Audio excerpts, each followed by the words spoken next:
জীবনে দুবার আমি হতাশ হয়েছি। এক হচ্ছে পড়াশোনার সময়, আর একবার হচ্ছে রান্নাবাটির সময়।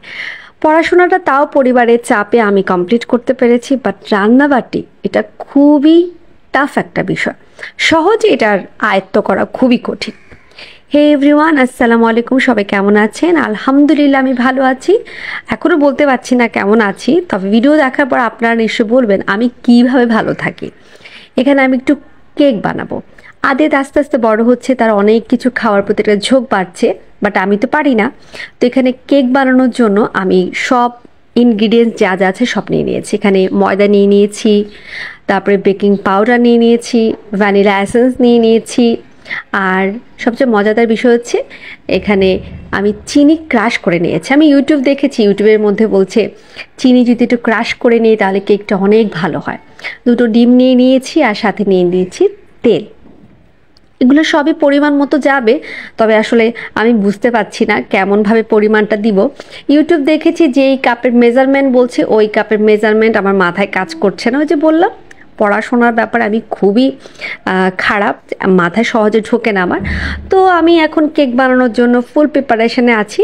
প্রথমে আমি ব্লেন্ডারের যে একটা জগ আছে, জগটা নিয়ে নিয়েছি, বড় যে জগটা। এটার মধ্যে দুটো ডিম দিয়ে দিব, তারপর হচ্ছে ক্রাশ করা চিনি দিয়ে দিব। চিনিটা যখন ক্রাশ করছিলাম তখন একদম মিহি হয়ে গেছিলো, একদম মনে হয়েছিল চালের গুঁড়া টাইপের। তারপর কি করবো, এগুলোকে আবার সুন্দর করে একটু ব্লেন্ডার করব।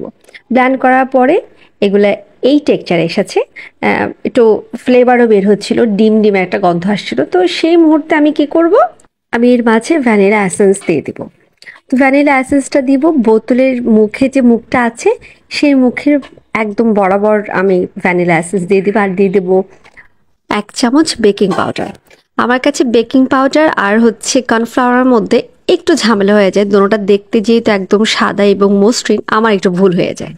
তারপর দিয়ে দিচ্ছি 3 চামচ তেল। ইউটিউব দেখে যেগুলো দেখেছি, ইউটিউবে যা বলছে আমার সব মাথার উপর দিয়ে যাচ্ছে, আমি কিছুই বুঝতে পারছি না। তো আমি ভাবলাম যেহেতু আদিয়াতের জন্য একদম ছোট করে বানাচ্ছি, আমার মতো করে আমি বানাই যেন সুন্দর হয়।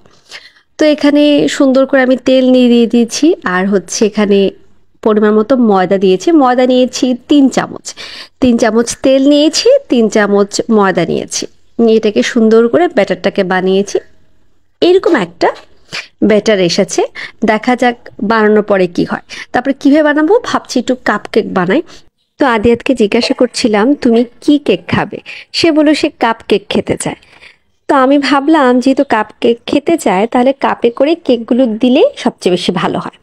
তো এখানে 3টা কাপ নিয়ে নিয়েছি, আর আদিয়াতের পাপাকে একটু সারপ্রাইজ দিতে চেয়েছিলাম যে এসে দেখবে আমি সুন্দর করে কাপ কেক বানিয়েছি। আমি আরও মজার মজার কিছু খাবার বানিয়েছি, তার কারণ হচ্ছে ঈদের পরে যেহেতু বাসায় এসেছি, একটু সেলিব্রেট করাটা আসলে খুব প্রয়োজন বাসার মধ্যে। তো সুন্দর করে ব্যাটারগুলো আমি কাপের মধ্যে সুন্দর করে একটু দিয়ে দিচ্ছিলাম। আসলে আমি বুঝতে পারিনি আমার যত ভয়ঙ্কর একটা সময় অপেক্ষা করছে।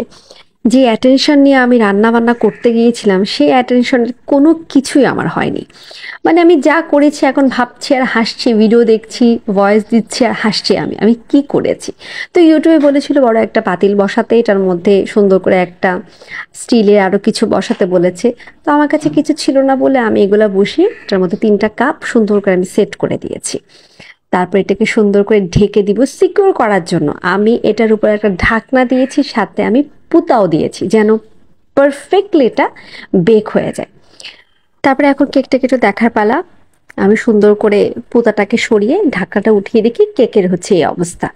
কেকটা দেখে আমি এমন হাসি দিচ্ছি, মানে আমার হাসি আর থামার মতো না। যদি ওই সময় একটু ভিডিওটা করতে পারতাম তাহলে আপনারা আমার সাথে হাসতেন।